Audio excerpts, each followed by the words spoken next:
What is going on, everybody? Welcome into today's very exciting recap of the Lions and Jaguars game where the Jaguars got absolutely destroyed.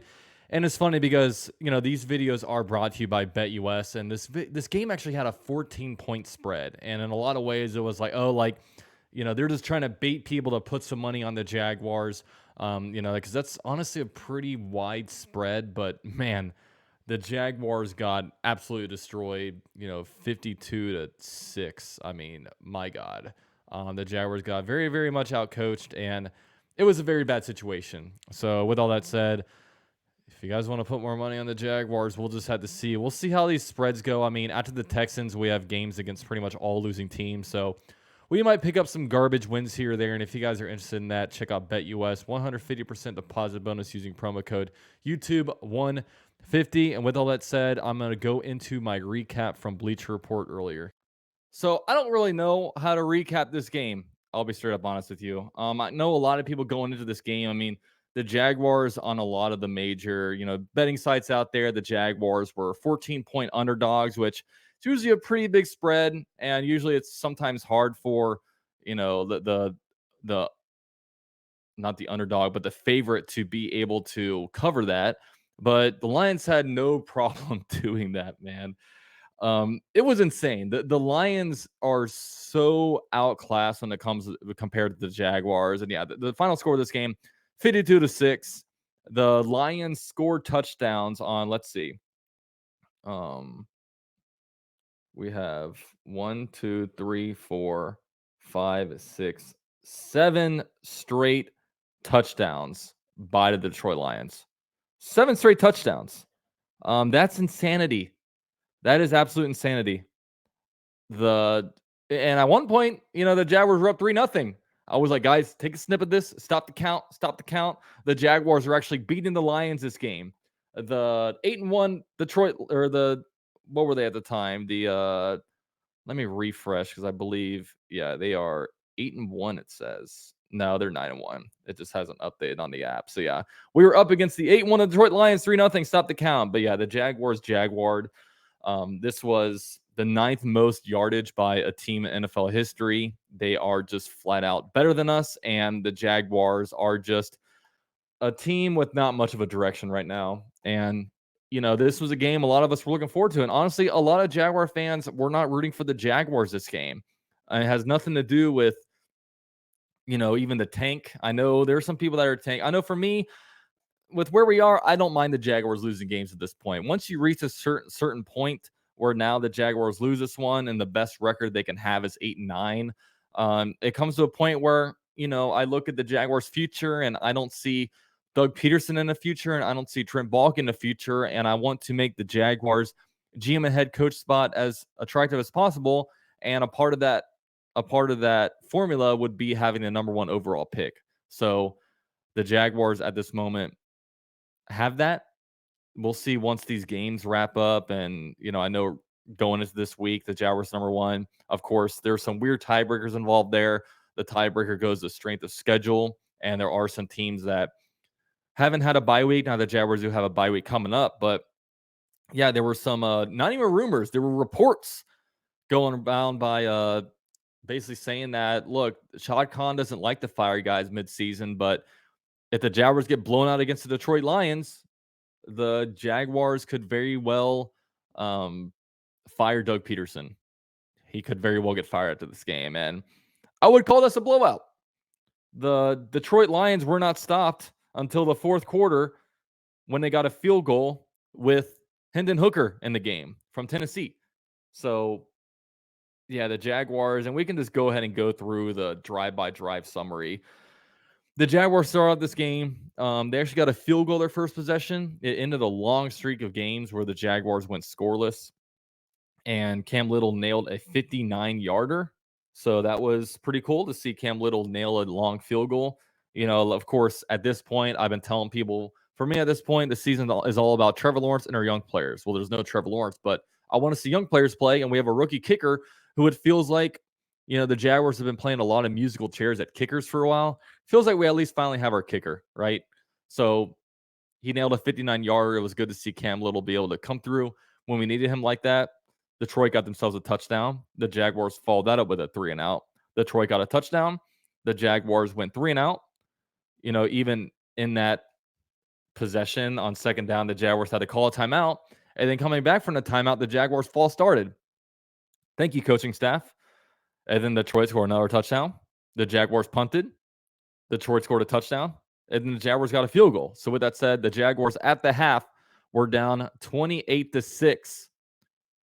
The Jaguars couldn't even get any garbage point touchdowns. They didn't score a single point in the second half. Detroit opened up the half with a touchdown. Jaguars got a 3-and-out. Detroit got a touchdown. Jaguars threw an interception. Detroit threw a touchdown. Jacksonville turnover on downs. Detroit field goal. The Jaguars punted. And then Detroit, they just basically ran the ball all the way down and were able to knee the game out. So, yeah, and it's very, very tough watching the Lions team do this because, look, there are some teams that are similar to the Jaguars franchise when it comes to just living in darkness. We've seen the Cincinnati Bengals for a long time, the New York Jets, the Cleveland Browns. These are all franchises, the Las Vegas Raiders. There's a lot of franchises that have been just in the darkness. And, we've seen some of these teams kind of pop up and show themselves. I mean, at least as a Jaguars fan, it's been bad, but unlike the New York Jets, the Jaguars have actually at least been able to go to the playoffs every now and then and actually win games. When they went in 2017, they won 2 playoff games. In 2022, they won 1 playoff game. But what the Jaguars don't have is that sustainable success. And granted, the Lions, this is only going to be their second year in a row making a playoff. So, they don't have necessarily like the Ravens or the Chiefs or even maybe you could throw the Steelers in there. They don't really have the 49ers track record of going every year and you can pretty much Sharpie them in to go to the, NFL playoffs. They look like they are well built. I mean, they have such a good roster. Dan Campbell has that team really well coached. Ben Johnson looks to be, a really good up and coming potential head coach candidate. And I know a lot of Jaguar fans are like, Jaguar fans are joking around on Twitter saying, hey, this is a interview for Ben Johnson. Ben Johnson nailed his interview with the Jaguars. Of course, Ben Johnson is going to be very selective on which team he winds up going to in the NFL. I know last year he could have easily gotten the job, but I think he wants to finish the job for Detroit. So I guess at this point, if we really want Ben Johnson as head coach, let's go ahead and root for them to win a Super Bowl because he could definitely walk off like that and basically say, hey, I won a Super Bowl here. And now I'm ready to be a head coach. And maybe he can help bring that Super Bowl aspect over to the Jaguars. So I don't know, man. So it's another game of the Jaguars playing Mac Jones at quarterback. 17 for 29 passing. That's a 59% completion percentage. Only 138 yards passing, 0 touchdowns, 1 interception. He also got sacked once. And yeah, he can check down like any other quarterback, but man, he just cannot throw a deep ball. Just doesn't have the arm strength. Got one ball that Trevor Lawrence would have nailed to his receiver. For him, it got intercepted. Just ball hung up in the air forever, and it got intercepted. There was no Tank Bigsby this game. He was out with an injury, so Etienne was the running back. 12 carries for 27 yards. That's 2.2 yards per carry. Even had one 9-yard rush. So, man, if you even take that one out, that's like less than 2 yards a pop. Etienne, definitely not good in the run game. Can't really blame him too much. I mean, offensive line doesn't really give them anything. Brian Thomas Jr., they were actually throwing him the ball. I like that early on in the game, they were able to give him a reverse to kind of put him in space. So he had them 5 receptions on the game for 82 yards receiving. It really stunk that they reversed that ball to him on the sideline because he would have gotten over 100 yards receiving, but they ruled it an incomplete pass. I kind of disagree with the refs on whether that's a completion or incompletion, but didn't make a difference in the game. Just like I said earlier, when the Jaguars are where they are now at 2-9, all I care about is Trevor Lawrence and young players. And Brian Thomas Jr. is a rookie, and he's our wide receiver 1, and he'll be a part of something that could attract coaches to coach the Jaguars and GMs to come here. Evan Ingram, 5 catches for 28 yards. Parker Washington, 1 reception for 10 yards. And yeah, just a bunch of 1 reception players. Brenton Strange, 1 catch for 6 yards. Gabe Davis got injured this game. Devin Duvernay, 2 targets for 0 receptions. So, like, man, it's just, you know, when your team is doing bad, fans want to go look and find people to blame. And Trevor Lawrence was getting a lot of the blame for this Jaguars offense. And can we all see now that this was not Trevor Lawrence? The only reason this offense seems to have any kind of a pulse is because of Trevor Lawrence. And without Trevor Lawrence, this team has scored 13 points in the last 2 games. The Jaguars have not scored a touchdown in 7 quarters. The Jaguars have a bye week next week. They'll come back in 2 weeks against the Houston Texans without scoring a touchdown in a month. So, yeah, Trevor Lawrence, far from the problem for the Jaguars. And yeah, it's not good. And defensively, we can look at the Jaguars. No turnovers for the Jaguars. Jared Goff is kept pretty clean. Was there a single sack on this game? I don't see sacks. Yeah, no sacks. Jaguars got no sacks this game. No forced fumbles, nothing like that. No turnovers. So yeah, the only guy, Foye Oluokun, 6 tackles, leading tackler. Tyson Campbell, I thought, was getting kind of work this game. Not his best game. Of course, we had a couple of cornerback injuries. Darby came out, did come back in. Monteric Brown got hurt. I didn't see him come back in. He might have. I just didn't see it. But yeah, anytime your defense allows, what was it? 7 straight touchdowns. Yeah, it's not going to be a good game at the office. 7 straight touchdowns. 8 scoring drives. Like the Detroit Lions never punted. The Detroit Lions never punted. They never left the game. They never left the field without scoring points. Great job, Nielsen. Great job, Nielsen. And I know there are a lot of rumors that Nielsen was a Trent Baalke hire. I hope he was. Because that will be another thing to help get Trent Baalke out of here. But yeah, a lot of us Jaguars are in off-season mode. A lot of us are definitely in off-season mode. I saw somebody posting on Twitter, "Oh my gosh, Travis Hunter is following Trevor Lawrence." Yeah, if we're monitoring that stuff, we're in off-season mode, or we're starting to follow who's following who on Instagram. So that one's just kind of funny. But yeah, overall, when you look at the team stats, we can go into actually let's talk about Lions stats. Jared Goff, 24 for 29, 412 yards passing, 4 touchdowns, career high for him. Even Hooker threw the ball 3 for 4, 37 yards, 449 yards passing. They also had 196 yards rushing. Montgomery and Gibbs were killing us in the run game. And Amon St. Brown, great game to have him in fantasy. 11 catches or 11 targets, 11 receptions, 161 yards. Also, Jameson Williams having himself a good game when he's not playing his gambling apps. 4 receptions, 124 yards, 1 touchdown. And yeah, they were just throwing the ball over the place. Gibbs, 54 yards receiving. Raymond, 30 yards receiving. Oh, man, just craziness over here. Joseph had himself an interception. Brian Branch had some good hits. Alex Anzalone left the game with an injury. So, yeah, they just, the Detroit Lions are here. The Jaguars are down here. I mean, it's like the difference between these two teams. It'd be like Alabama versus NFL team, as the old argument would go. It was just a terrible game for the Jaguars. We'll go into team stats. Time of possession, Detroit Lions had the ball 39 minutes versus the Jaguars 21 minutes. The Lions had 38 first downs versus the Jaguars 10 first downs. Insanity. They were 60% on third down. We were 20%. 645 total yards the Lions had versus our 170. What is the math on that? How many yards does these guys outgain us? 645 minus 170. 475 yards they outgained us. That is insanity. That's got to be top 10 in the NFL when it comes to yardage differential. They had 196 yards versus our 41 yards rushing. We are bad. We are a bad team. And that's why now we're all on Doug Peterson watch. Are the reports true? Is there a chance that Doug Peterson gets canned? Is it today? Is it tomorrow? We're all on watch for that because I have a feeling that it's going to happen. I personally believe it's going to happen. It's not If it's when. It's a question of, is it going to happen today or is it going to happen tomorrow?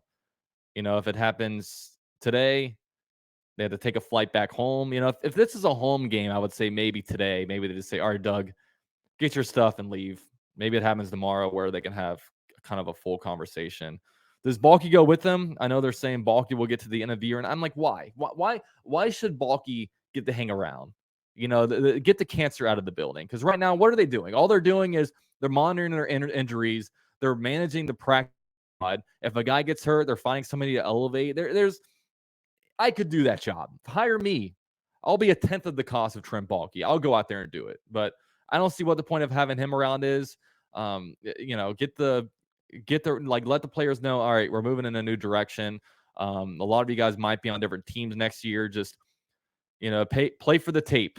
You only have to play for the logo on the helmet. Play for the name on the back. Okay, you guys are out here putting on game film. 4 teams to potentially snag you next year. So I don't know. It's this team is a mess. Honestly, the biggest positive we have going on right now is that there's only 6 games left and we have a bye week. So the Jaguars next week cannot hurt us. But it's perfect timing right now to fire Doug. You have a coach in a bye week. I don't know who they would elevate.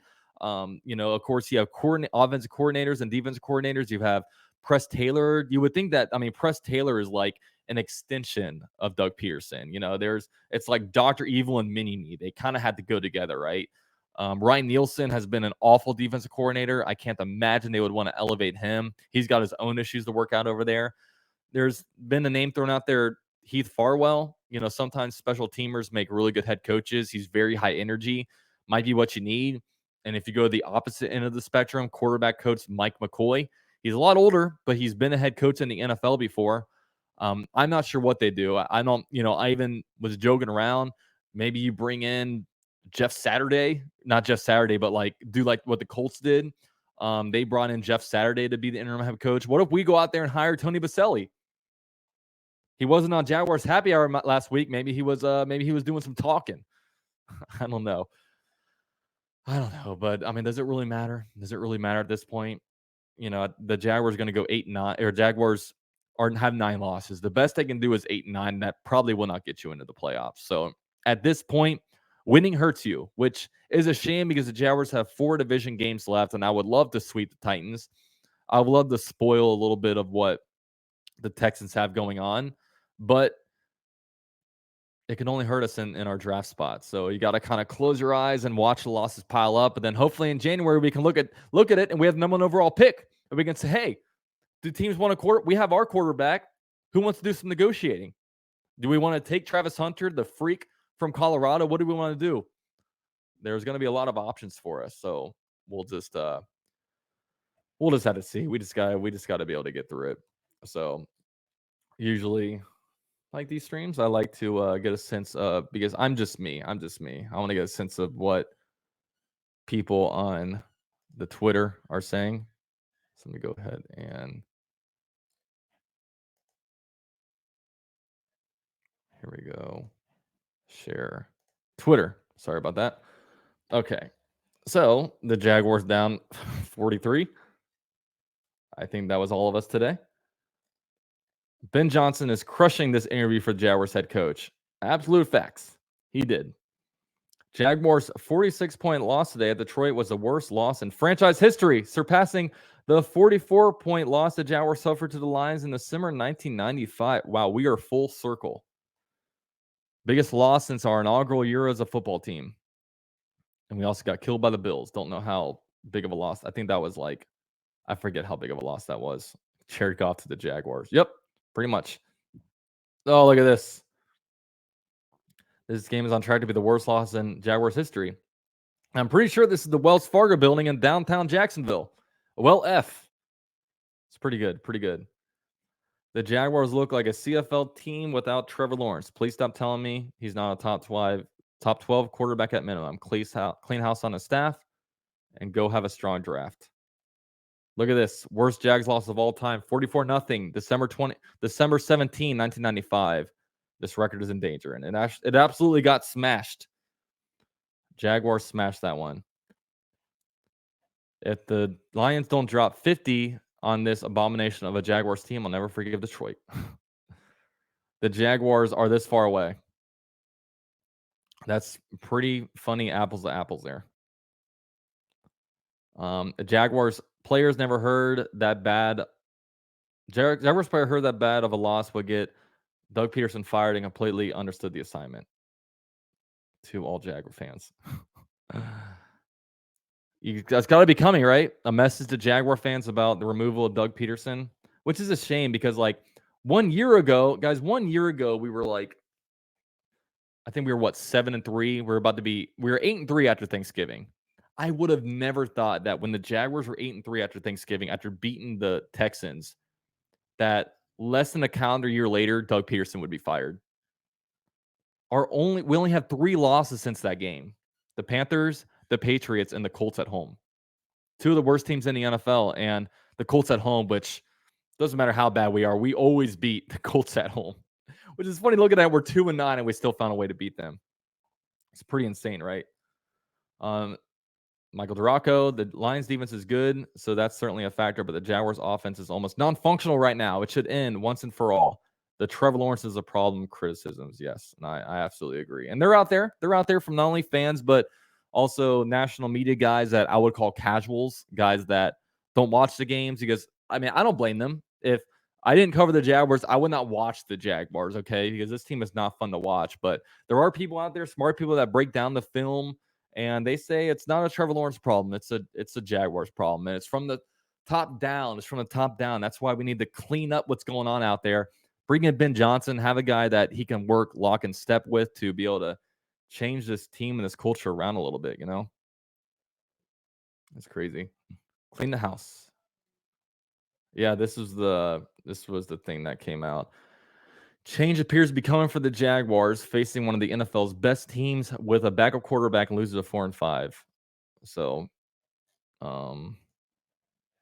yeah, I don't want to click the articles. We don't have, you know, bad day to be a Jaguar. Dang, he wore this shirt today, Dan Campbell. Bad day to be a Jaguar. That's funny. Fire Doug Peterson and Trent Baalke, Jaguars Lions. That's pretty funny. Send the house, Jaguars. Yes, Ben Johnson, come home. The Jaguars move on from Doug Peterson. If the Jaguars move on from Doug Peterson, the OC on the other sideline makes the most sense. Got an up close and personal look by ownership of him. And yeah, that's the thing. But I don't know, after today, like, does he want to come fix this mess? This team is a mess. He just saw their defense not be able to stop a single guy. Is Ben Johnson going to be able to fix that? I mean, he'll certainly be a savior here, but man, just give him full ownership. Give him whatever. I mean, I hope Trevor Lawrence got to talk to him. It's crazy, man. I just don't know. Like, is the Jaguars the most attractive spot? I don't know. I certainly think it's one of the most attractive spots, but I don't know what makes this. I don't know what makes this attractive. Jared Goff is unstoppable versus the Jaguars. 24-29, 80% completion percentage, 412 yards, 4 touchdowns, 158.3 passer rating. See, this is a big reason why I think Ben Johnson would be such a good hire, because the Rams threw away Jared Goff. They traded him to the Lions and gave the Lions 2 first-round picks for him while they gave away Matt Stafford. And I think it's certainly worked out for each side. I mean, Matthew Stafford won a Super Bowl the next year. And, you know, they're on a tear, the Detroit Lions. But, man, that's it's pretty good, man. It's pretty good. He's done a great job. Oh, man. Lions are 9-1, and the Jaguars are 2-9. Crazy, crazy times we have going on here, right? And yeah, Gabe Davis got hurt. Look at this. Gabe Davis, how much of 4 seasons? Was the Jaguars GM the only person who didn't understand how this would end? Yeah, he's got some pretty significant cap hits, that's for sure. Well, we'll figure it out. He's under contract through 2029. We'll figure it out. Shout out to the burner JT. Says the only thing that makes it attractive is that your other options are Carolina and Cleveland, and we are getting a new stadium. But I will say I'll give this, and I'll stop sharing my screen. I'll give this for the Jaguars job. Look, I think the thing that makes a job the most attractive is that whether or not you have a meddling owner. Okay, the Dallas Cowboys job will be open. Jerry Jones is a big time meddler. You also have the New York Jets job. Woody Johnson's a big time meddler. Woody Johnson's a big reason why they went out and traded for Devontae Adams. He's pushed them in the way of, being able to get a Le'Veon Bell. He's a meddler. And so you look at that, and also notorious, the Carolina Panthers. I don't know if that job will be open, probably not, but their owner meddled enough to where they drafted Bryce Young over CJ Stroud. Frank Reich and them wanted CJ Stroud, but they went out there and drafted Bryce Young instead. So you don't have a meddling owner. You have a quarterback that I think is really, really good, and that's just his talent is being wasted by a terrible franchise and organization. So you have a good quarterback, and you have a lot of power. I mean, you have an owner that's willing to spend the money. He gives the Jaguars team and coaching staff whatever they need to be successful. And you also have, like I said, a quarterback. You have a wide receiver one. You have good edge rushers and Josh Hines Allen and Trayvon Walker. You have Tyson Campbell, who can be really, really good. Today wasn't a good game, but who had a good game today? You know, and you need to rebuild the offensive line a little bit. But I think you have a lot of pieces in place for where this is an attractive job. Now, there are things working against the Jaguars.